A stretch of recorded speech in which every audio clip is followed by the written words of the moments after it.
Welcome back to The Needle. Tonight we are diving straight into the action with massive shifts in sports media. We start with the NBA playoffs, where the league is making a huge move. We are talking about the NBA and Prime Video, and we need to unpack exactly what this means for how we watch the biggest games of the season. We'll explore the contract details and the big questions surrounding leagues shifting events to streaming platforms.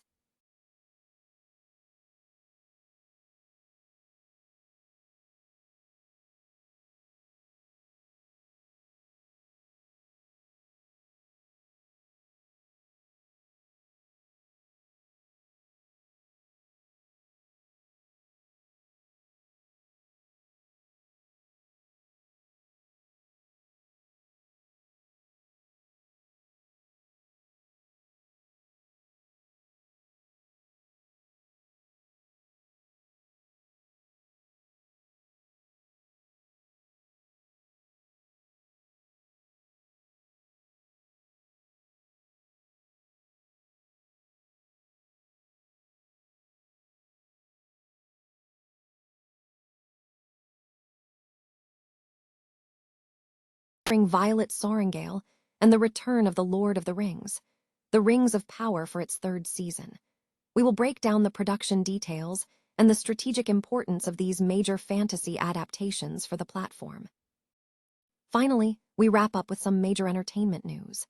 Get ready for the Academy of Country Music Awards. Country superstar Shania Twain is taking the stage as host for the ACM Awards 2026, and you can watch the entire ceremony exclusively on Prime Video. If you want to catch this massive celebration, make sure you are an Amazon Prime subscriber. Don't forget to subscribe and hit that notification button so you don't miss our next deep dive. The NBA's Game 7 situation has sparked debate in sports media regarding the balance between traditional broadcast television and streaming services. The only Game 7 in the second round of the NBA playoffs, and the only NBA game of the weekend, will air on Amazon Prime Video Sunday night, rather than on the traditional over-the-air networks NBC or ABC. This move raises questions about whether leagues are sacrificing viewership for revenue by shifting marquee events to streaming platforms. The NFL, the league's most powerful entity, maintains that streaming services are comparable to linear counterparts, citing that fans are already on these platforms. NFL executives argue they are better serving fans where they already spend their time. The NBA's decision is viewed differently. Contractually, Prime Video secures the entire NBA Cup knockout round, the play-in tournament, and starting next year, a full conference final every other year. Proponents argue this is not a loss of inventory, as the NBA views Prime no differently than established cable partners like TNT or ESPN. Historically, broadcast windows held significant audience. For instance, under the old media rights deal, the Cavaliers-Pistons Game 7 would have aired on ABC, which historically drew substantial audiences in mid-afternoon slots. In contrast, the new landscape has seen Sunday night become the NBA's window of record, highlighted by NBC's successful Sunday night basketball coverage, which recently achieved top audience figures in the playoffs. Comparisons to Prime's performance are mixed. While Prime's top audiences in the postseason have mirrored some ABC levels, NBC's Sunday night figures remain exceptionally strong. However, the potential for streaming to depress viewership is debated, with analysts suggesting that historical precedent shows that moving major games to streaming has not always resulted in drastically lower audiences, especially when compared to the volatility seen during the transition from broadcast to cable. Meanwhile, other sports media shifts are also taking place. ESPN has strategically adjusted its baseball coverage, shifting Sunday night baseball to midsummer nights where audiences are reportedly stronger, while gaining value from other sports like the NHL. Furthermore, college softball viewership is showing significant growth, with regular season averages up nearly 78% year-over-year, suggesting a broader trend of audience migration. Ultimately, the core discussion centers on whether streaming is a substitute for broadcast television. While cable has occasionally outperformed broadcast, it never reached the ceiling of broadcast. The future of sports media hinges on understanding why leagues are making these shifts now, and whether the perceived risk to viewership is truly greater than it was 2 decades ago. A fresh slate of television is hitting streaming platforms this week, featuring a diverse lineup of new series and the conclusion of long-running hits. Netflix, Prime Video, and other services are offering compelling content across multiple genres.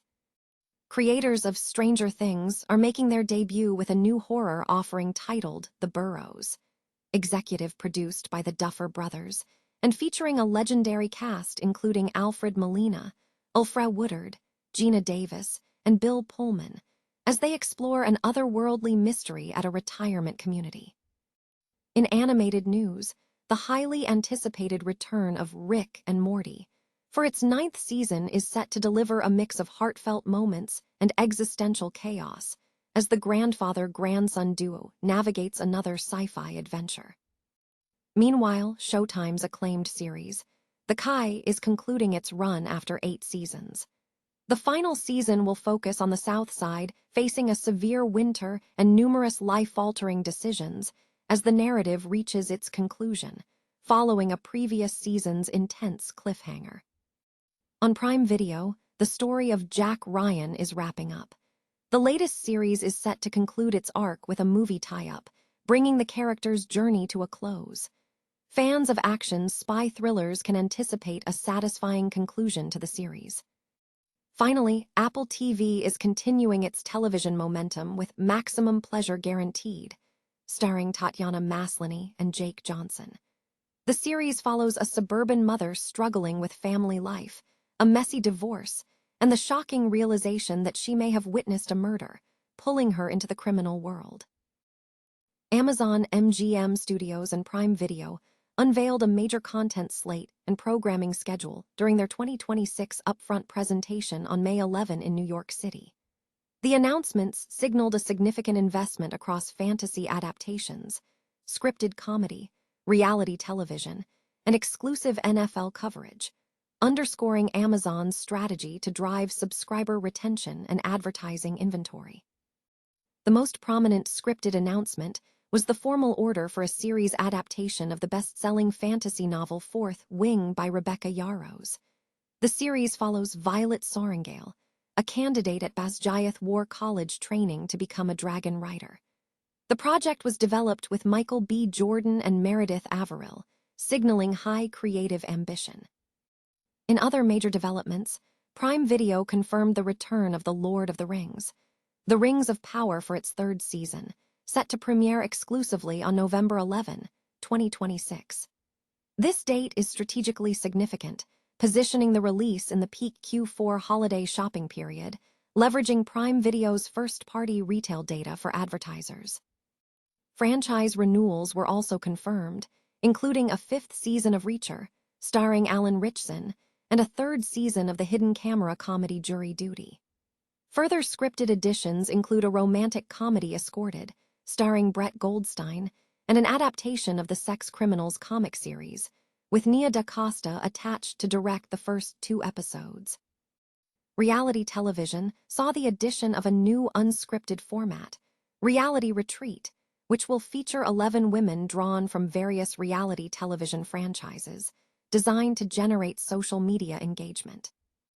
The NFL coverage slate was also detailed, kicking off Prime Video's 5th season of exclusive Thursday Night Football on September 17, with the Detroit Lions visiting the Buffalo Bills. The schedule includes Black Friday football, Christmas Eve matchups, and a New Year's Eve game. Overall, the upfront presentation served a dual purpose, showcasing diverse entertainment content while demonstrating a robust advertising infrastructure. The content pipeline, spanning fantasy, thrillers, and live sports, is designed to offer media buyers comprehensive inventory across multiple audience segments, reinforcing Amazon's position as a leader in content and data-driven advertising. The Academy of Country Music Awards are underway tonight, celebrating the best of country music released between January 1 and December 31, 2025. The ceremony is airing exclusively on Prime Video for the 5th consecutive year, meaning Amazon Prime subscribers are required to watch the event. The awards show kicked off at 8 p.m. ET on May 16.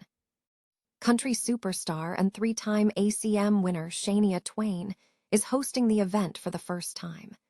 The evening features 11 ACM awards in total, building upon the 3 awards already announced. Early accolades have already been distributed, with Avery Anna and Tucker Wetmore taking home Female and Male New Artist of the Year. Ella Langley secured the Artist-Songwriter of the Year award, and Steven Wilson Jr.'s music video for Cuckoo won Best Visual Media of the Year. The most nominated artist heading into the show is Megan Maroney, who accumulated 8 nominations, including her first Entertainer of the Year nod and Dual Song of the Year awards for Am I OK? And Single of the Year for 6 months later. To access the ACM awards, viewers must have an Amazon Prime subscription.